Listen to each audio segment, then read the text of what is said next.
반갑습니다. 오늘은 10-3 글로벌 소비자의 구매 행동 분석에 대해서 수업하도록 그렇게 하겠습니다. 지금 국내에도 소비자 행동 분석이 필요한데요. 어, 외국과 관련해도 글로벌 마케팅의 소비자 욕구를 파악하지 않으면 안 되는 그런 사항이 있다 하겠습니다. 그래서 글로벌 마케팅의 기본 목표는 해외 소비자의 욕구 충족을 어떻게 시킬 것인가 하는 부분입니다. 결국은 마케팅이란 소비자 욕구 충족이기에 글로벌 마케팅이기 때문에 해외 소비자 욕구 충족이라 이렇게 생각하면 되겠습니다. 목표가 해외 소비자의 욕구 충족에 있다. 그리고 글로벌 소비자의 행동 분석을 하는 것은 글로벌 마케팅 전략 수립의 출발점이라 하겠습니다. 성패의 결정의 핵심 요소라고 생각을 해야 되겠죠. 그래서 글로벌 소비자의 행동 분석을 하는데 왜 하는가 하면 그 효용은 해외 소비자들의 욕구 파악을 할 수 있습니다. 그리고 특정 상표의 제품 선호나 거부 이유를 파악할 수 있고요. 특정 점포를 이용하는 이유를 알 수 있습니다. 그리고 전반적인 구매 의사 결정 과정의 이해를 할 수 있다는 것입니다. 글로벌 표적 시장에 적합한 글로벌 마케팅 프로그램을 개발할 수 있는 그런 효용이 있다. 그래서 글로벌 소비자 행동 분석은 꼭 이루어져야 된다 하는 것입니다. 글로벌 소비자의 구매 행동 분석의 필요성에 대해서 이야기하고 있는데요. 언제 어디서 무엇을 어떻게 누구로부터 얼마만큼 구매할 것인가를 결정하는 과정, 이 내용을 내다보는 것입니다. 결국은 해외 소비자의 욕구를 찾아내서 이를 어떻게 만족을 시킬 것인가 하는 것에 대한 마케팅을 수립하는 데 목적이 있습니다. 소비자 구매 행동에 관한 시장 정보를 수집해야 되겠죠. 소비자 행동에 관한 시장 정보 내용인데요. 누가 구입하는가 알아야 되겠죠. 구매자인가 아니면 사용자인가 하는 부분입니다. 구매자와 사용자 구분이 있어야 될까요? 예를 들자면 이런 겁니다. 의약품인데 의사가 구매하지만 결국은 사용자한테 가지 않습니까? 이런 내용입니다. 그래서 구매자인가 사용자인가를 바라는 거죠. 그래서 당뇨병 약 같은 경우는 아예 의사를 통하지 않고 사용자한테 직접 판매하는 방식을 써서 성공했던 사례도 있습니다. 무엇을 구매하는 건데 구매량인가 상표를 보고 하는 것인가 아니면 제품의 특성을 보고 하는 것인가 사용 상황을 알아야 되겠죠. 어디서 구입하는가 하는 부분인데 예를 들자면 국내 같으면 재래시장, 슈퍼마켓, 편의점, 백화점, 전문점 어디서 주로 구매하는 것인가 언제 어떠한 경우에 구입하는 것인가 하는데 언제 구매하는가 1년에 한 달에 일주일에 한 번 하는 것인가 아니면 혹은 매일 하는 것인가 세일 기간에나 평상시에 하는 것인가 언제 어떻게 구입하는가를 조사해야 되겠죠. 어떤 과정을 거쳐서 구입하는가 의사결정 과정 내용을 파악해야 되겠죠.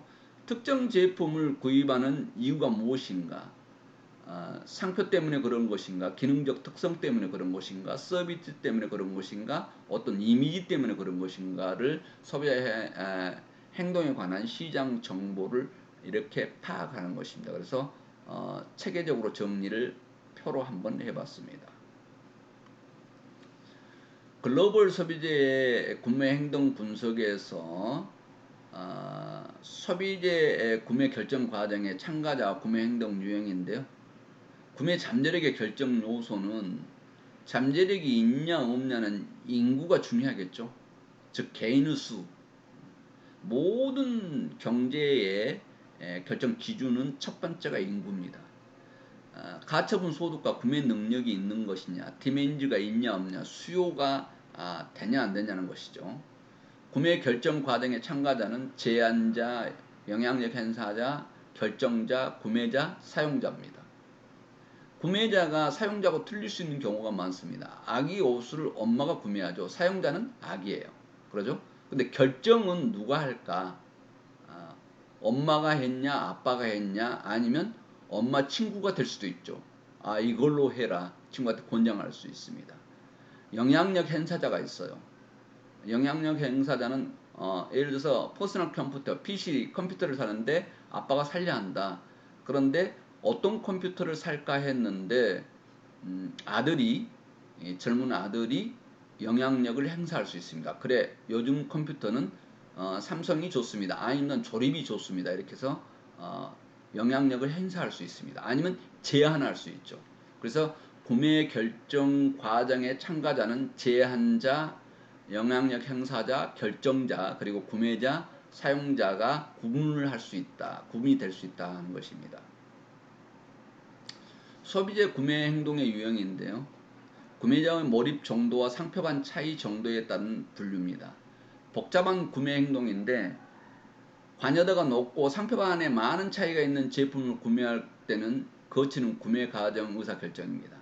여기서 지금 관여도란 어떤 대상을 중요시 여기는 정도나 대상에 대해 관심을 갖는 정도를 말한다.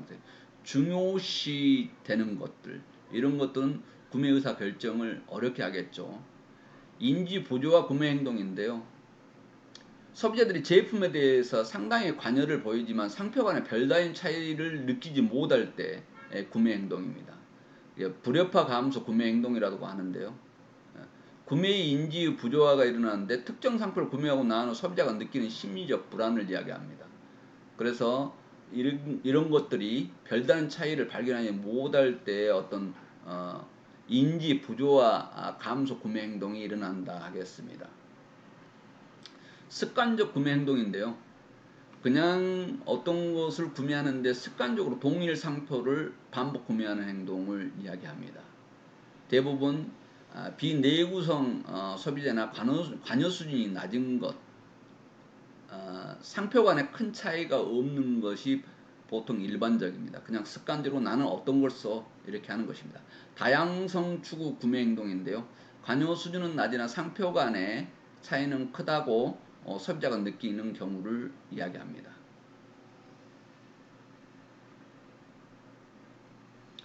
구매 행동의 유형인데요. 상표 간 차이 고저 이렇게 해서 구매를 해봤습니다. 관여도의 정도가 높은 것, 낮은 것. 관여도의 정도가 높은 것은 복잡한 구매 행동이 일어나는데 낮은 것은 다양성을 추구하는 구매 행동이 일어난다. 높은 것은 인지 부조화 감소 구매 행동이 일어나는데 관여도가 낮은 것은 습관적 구매 행동으로 그냥 편하게 구매해 버린다는 거죠. 이게 무섭습니다. 소비재 구매 의사 결정 과정인데요. 문제를 인식하고 뭘 필요하다 생각을 하게 됐고요. 그 다음에 정보 탐색을 합니다. 어떤 것을 살 것인가. 그리고 선택 대안을 평가를 합니다. 그 다음에 구매 결정을 하고 구매한 다음에 구매 후 행동을 하는 것이 구매 의사 결정 과정이다. 이렇게 보면 되겠습니다. 문제인식인데요. 어느 특정 시점에서 소비자는 자신이 현재 처해 있는 상태와 바라는 상태가 차이가 있다고 생각되면 이를 해결하려고 하는 욕구가 발생한다. 그래서 다시 지금 어렵게 표현을 해놨습니다만은 내가 지금 신발이 필요해. 이렇게 했을 때 왜 신발이 필요한가? 지금 너무 오래돼서 이걸 이제 다 달아서 새 것을 사야 된다. 그래서 다 달아서 쓸 수 없는 신발에 대한 문제점, 아니면 실증이 나서 그만 신고 싶어하는 어떤 그런 문제가 인식되면서 새로운 욕구가, 새 신발을 사야 되겠다는 욕구가 나온다는 것입니다. 정보 탐색을 하는데요. 요즘은 여러분들은 보통 검색 사이트를 통해서 어떤 것을 검색하거나 아니면 뉴스나 정보를 통해서 검색하거나 친구로부터 정보 탐색을 할 수 있죠. 뭘 사야 되겠다는 어떤 문제 인식을 가지면 내적 탐색을 하고 현재 지식이 결정을 내리기에 충분하거나 했을 때는 바로 결정으로 가는데, 그렇지 않으면 지식을 내리기 충분치 않았을 때는 외적 탐색을 하게 됩니다. 그래서 최종 결정을 내리죠. 대안은 평가하는데 구매할 만한 가치가 있다고 판단되는 제품의 집단을 보통 선택한다 그랬는데요. 대안을 평가하는데 정보 탐색을 통해서 자기의 능력에 비추어서 구매할 만한 가치가 있다고 판단되는 제품의 집단을 선택한 다음에 어느 것이 잘 어울리는가를 평가를 합니다. 제품의 속성이 괜찮은가, 중요성, 그리고 상표 이미지라든가 효용 측정을 보는 거고요. 그 다음에 구매 결정을 합니다.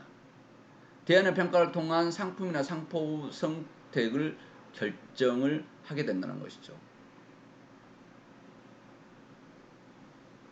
구매 후 행동은 기대, 비교 과정, 지각된 제품 성과에서 구매 후 부조화가 일어나면 불만족이 나올 수 있겠고, 좋았으면 만족이 나오겠죠.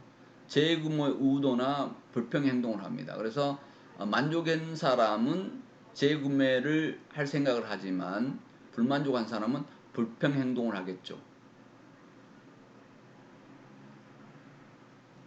방금 전에 설명했던 것을 이야기합니다. 구매 후 만족을 했을 경우는 기대 수준과 같거나 클 때 경험하고요. 구매 후 불만족은 기대 수준보다 작았을 때 경험합니다. 자, 고객이 만족할 때와 그렇지 않을 때의 차이에 대해서 구분해 놨습니다. 제품 또는 서비스를 구입을 해서 만족을 했을 때의 그림입니다. 불만이 있었을 때의 그림입니다. 만족을 했을 때는 재구매하게 되고, 타 고객한테 추천을 하게 되고, 정보와 아이디어를 제공하고, 그리고 재구매해서 단골이 되고, 타 고객 추천해서 고객을 창출해주고, 정보와 아이디어를 제공해서 고객을 활용해 주는데, 그래서 정보 아이디어가 축적되고 판매가 증가되는 만족을 느꼈을 때는 너무 큽니다. 그러나 불만을 느꼈을 때는 재구매 중단이 이루어지고 재구매율이 감소되겠죠. 그럼 판매는 감소되고 나쁜 소문이 나고 잠재 고객을 상실하기 때문에 판매는 또 감소해서 불만은 기업에 얼마나 큰 마이너스 요인이라는 것을 여기서 볼 수가 있습니다. 지금 불만족 발생의 처리 방법에 대해서 컴플레인 처리라고 하는데요. 발생 행동을 취하고 취하지 않는 내용인데, 행동을 취했을 때 공적 행동, 사적 행동 내용인데, 공적 행동은 기업에 직접 배상을 요구하거나 배상을 위한 법적 조치를 하거나, 그 다음에 개인, 기업, 정부 기관에 불평을 하거나 하는데요. 사적 행동은 구매 중지, 판매 보이콧하고 친구에게 경고하는 이런 내용이 일어납니다. 불만족이 있었을 때 내용이 아주 마이너스 요인이 크다는 것을 보여주고 있습니다. 구매 후 불만족의 극소화 조치인데, 이건 제품을 선택한 것에 대한 주가 편지를 발송하거나 소비자를 광고에 등장시키거나 소비자의 제안을 유도하거나 소비자를 생산에 참여시키는 거죠.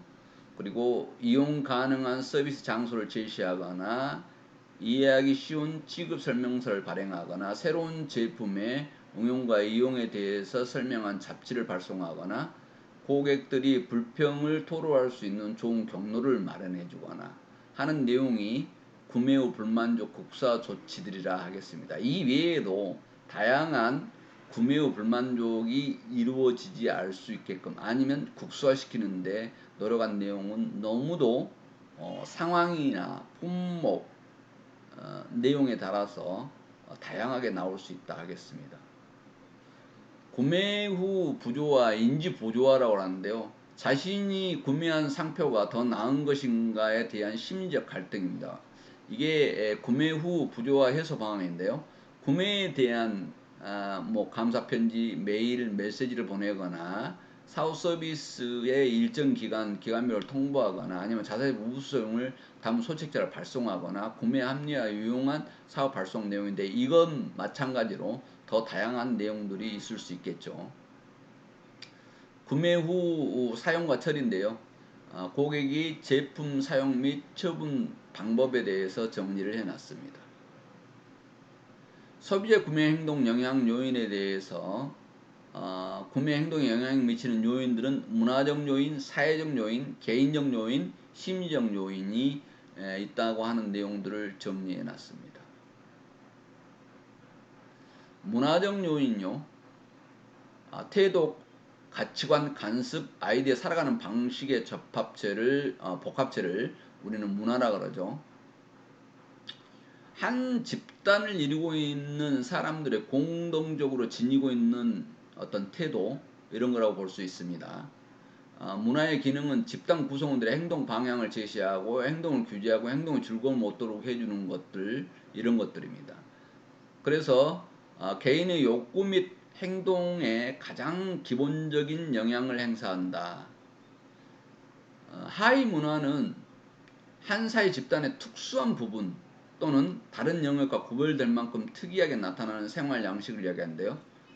국적별 집단, 종교 집단, 지역별 집단, 인종 집단, 이런 내용들인데 시장 세분화 정책에서 아주 매우 중요하게 쓰이고 있습니다. 사회 계층인데 사회적으로 신분이나 소득이 비슷한 사람들을 묶는 것을 이야기합니다. 사회 계층별로 묶는 거죠. 가치관, 관심, 그리고 행동을 공유하죠. 사회적으로 비슷한 위치에 있는 사람들은 사고에서 행동에 이르기까지 공통점이 많기 때문에 그렇습니다. 사회적 요인 중에서 중고 집단인데요. 개인의 행동이나 태도에 직간접 영향을 주는 집단을 이야기합니다.